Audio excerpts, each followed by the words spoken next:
In the last few years of the 19th century, deep inside the old and crumbling Ottoman Empire, a ruler made a promise. But it wasn't a promise of peace or prosperity. It was a promise of violence.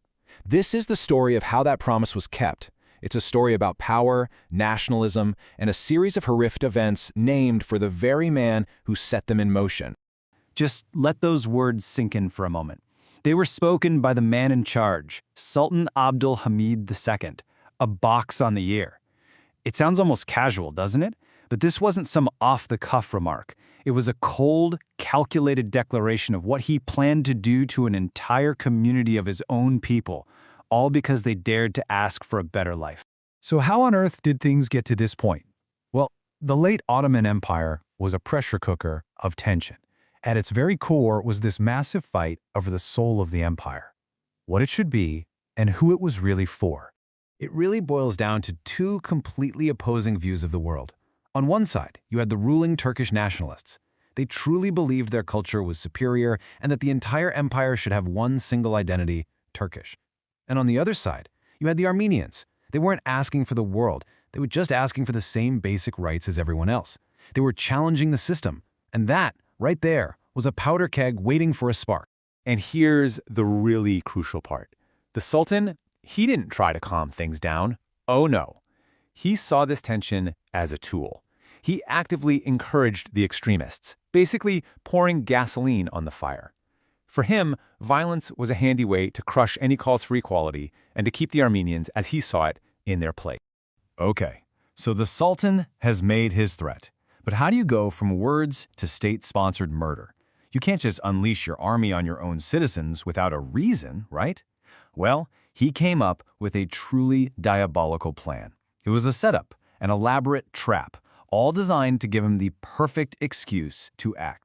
It was a chillingly simple three-step trap. First, you squeeze the Armenian community financially. You hike up their taxes to an impossible level. He knew he counted on the fact that they would protest. That was step two, the rebellion he wanted. And once you have a rebellion, well, that's step three. That's your green light. That's your permission slip to send in the soldiers and deliver that box on the ear. And just like that, the trap was sprung. The Sultan's promise was no longer just a threat hanging in the air. It was about to become a horrifying reality, a wave of terror that would wash over the entire empire. And you can see how it escalated. It starts in 1894. A province refuses to pay the taxes, just as planned. The response isn't negotiation. It's to send in the troops to burn entire villages to the ground. By 1895, the violence is spreading everywhere. And by 1897, this isn't just a few isolated incidents. It's a systematic campaign of terror happening in town after town. Sometimes big numbers can feel abstract, so let's zoom in on one story from a town called Urfa.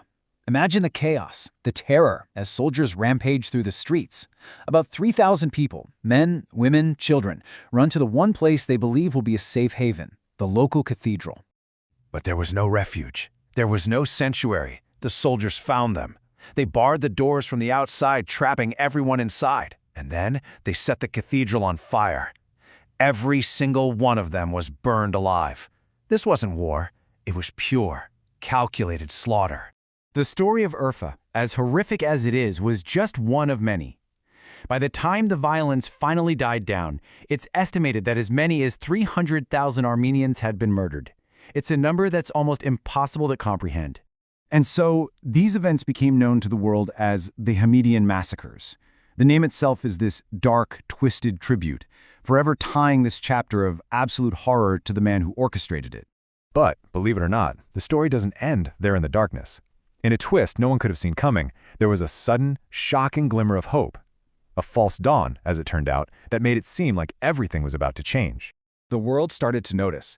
These stories of horror made headlines everywhere, and the global outrage was so intense that the Sultan was actually forced to pull back. It was a huge deal. The American Red Cross was so moved that it sent its first ever international aid package to help the survivors. All that international pressure created an opening back home. Different political groups, including Armenians who had survived the massacres, banded together. And then they did the unthinkable. They actually succeeded in overthrowing the Sultan. He was gone. Can you just imagine the sheer relief? After all that terror, it must have felt like a miracle. A new, fair constitution was written, promising equal rights for all citizens. For the first time in so long, the nightmare seemed to be over. Armenians finally began to feel safe in their own homes again. But that safety, it was tragically short-lived. Because while people were celebrating this new era, something far more dangerous was growing in the shadows. A new, even more extreme brand of nationalism started taking over. And their slogans said it all. Turkey for the Turks. The old hatred wasn't gone. It was just regrouping. And the timing could not have been worse. By 1914, the entire world had plunged into World War I.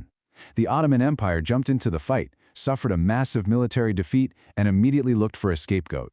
They didn't blame their generals or their strategy. No. Once again, they blamed the Armenians.